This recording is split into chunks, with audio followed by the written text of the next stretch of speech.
This is Autoline Daily, the show dedicated to enthusiasts of the global automotive industry. After another fire broke out at Novelis' plant in New York last week, Ford's stock plunged because it's one of the aluminum supplier's largest customers. We think that stock drop is part of the reason that Ford and Novelis released a joint statement saying the fire has been contained and there were no injuries. Some of the operations are back up and running, and Ford is receiving finished material from the plant.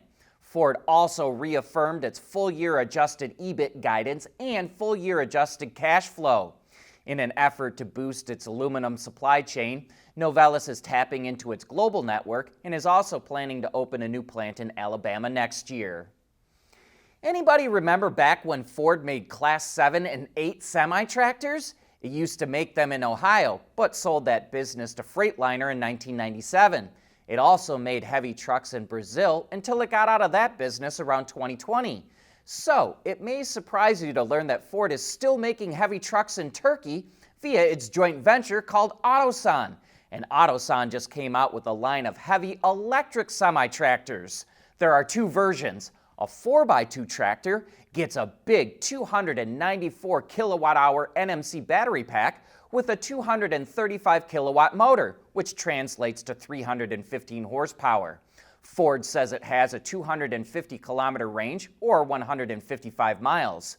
A 6x2 version has an even bigger 392 kilowatt-hour pack and a 310 kilowatt motor or 415 horsepower.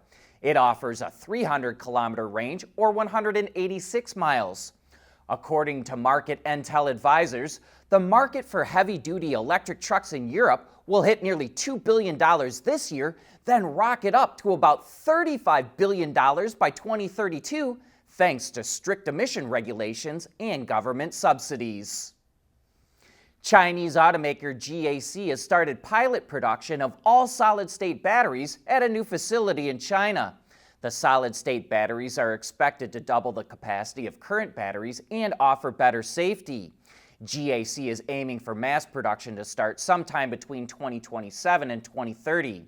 Chinese automaker SAIC also says its partner will begin producing prototype cells for solid-state batteries by the end of the year and is aiming for mass production in 2027. While automakers and battery companies say production of solid-state batteries will start in the next couple of years, a group of battery experts in China recently said it will likely be low volume and mass production won't happen until after 2030, and it could be closer to 2035 because more R&D work needs to be done. The automotive and industrial sectors are undergoing a historic transformation. Electrification, digitalization, supply chain reinvention, regulatory shifts. The pace is accelerating and the pressure to adapt is real. This is not a time for hesitation. It's a time for bold decisions, backed by fast, effective execution. You need a partner who understands complexity, from factory floors to boardrooms, and delivers measurable results. That partner is Alex Partners, when it really matters. As of March of this year, Subaru is no longer able to claim that it's the only mass-market brand making horizontally opposed or boxer engines. BYD launched a new 2-liter turbocharged 4-cylinder unit in the U7 sedan for its luxury brand Yangwang. Uniquely, it's used in a plug-in hybrid setup, paired with a generator and 2 electric motors. While the engine can send power directly to the wheels, it's mainly used to generate electricity for the batteries or motors. Boxer engines themselves are also a bit unique because the pistons move horizontally, rather than on an angle or straight up and down. That makes them better balanced than other types of engines, and they can also provide a lower center of gravity. BYD now claims that it's the first to use a boxer engine in an electrified architecture, but it might not be for long. In May, Subaru revealed its new e-Boxer engine that's being combined into a new series parallel hybrid system, and production should have already kicked off. As you probably know, Porsche has also used this engine setup for a long time, but it's not considered a mass market brand. Hyundai used to be a major player in the Chinese market, especially with taxis in some of the big cities. But as Chinese automakers emerged as formidable competitors, and as relations between South Korea and China turned sour, Hyundai lost so much ground that it ended up closing several of its Chinese assembly plants. Now comes word that Changan, one of the state-owned car companies, is buying a Hyundai plant for only $228 million. Located in Chongqing, it cost over $1 billion to build that plant, and it was tooled to make 300,000 cars a year. No word yet on what Changan will build there, but we can expect more news like this. Foreign automakers in China are burdened by excess capacity, so they don't need as many plants.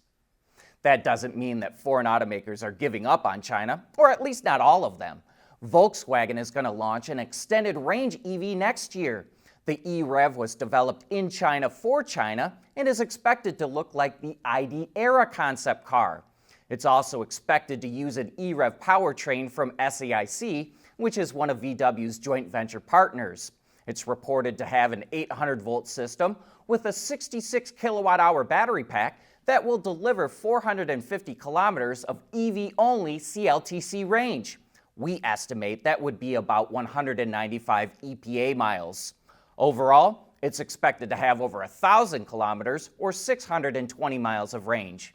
And it will be interesting to see how the vehicle sells.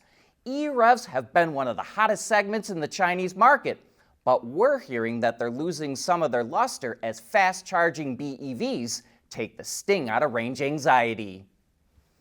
GM Design has been showing off a number of unique sketches and renderings out of its studio in China. One is for a new Buick model that kind of looks like a high-riding wagon or fastback sedan, and we think the styling even has a little bit of a Porsche vibe. This is another Buick, a crossover that's aimed at families.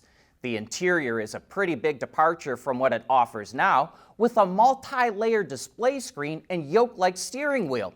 But we think it could easily replace any of Buick's current crossovers. And lastly, here's one designer's idea for an electric Chevrolet crossover. It's a pretty simple design that uses wedgie shapes in a two-tone paint to help project a sporty style. And before I go, I want to give a heads up to our Patreon and YouTube members that we'll be holding a live Q&A with John and I tomorrow at 2:30 p.m. Eastern Time. We'll answer any questions you have or get into any topics you might want to discuss. Look for more info in the post tab on YouTube or on our Patreon page. Now that brings us to the end of today's show. Thanks for tuning in.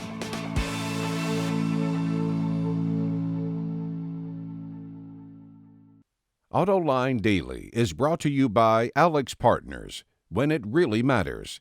CSP, the Composites Solution Partner. Intrepid Control Systems, over-the-air engineering. Boost your game. And thanks to the following YouTube and Patreon members.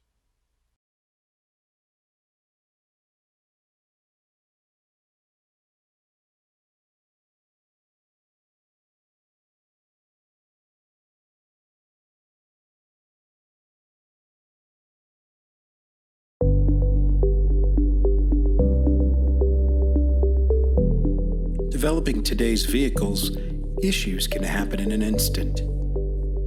What good is knowing your problems without the data to solve them? Meet Wireless Neovi Cloud, your secure off-the-shelf solution, empowering real-time collaboration for quick resolution. With Wireless Neovi Cloud, your team can prevent issues before they can escalate.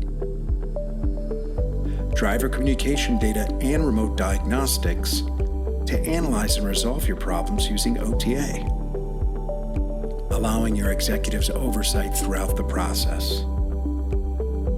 Wireless Neovi Cloud, your vehicle update solution in production and on the road.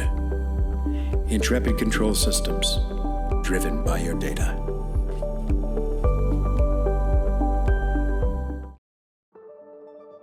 At CSP, we work with OEM engineers across the country on their journeys to lighter, safer, and more eco-friendly vehicles. Learn more at thecsp.com.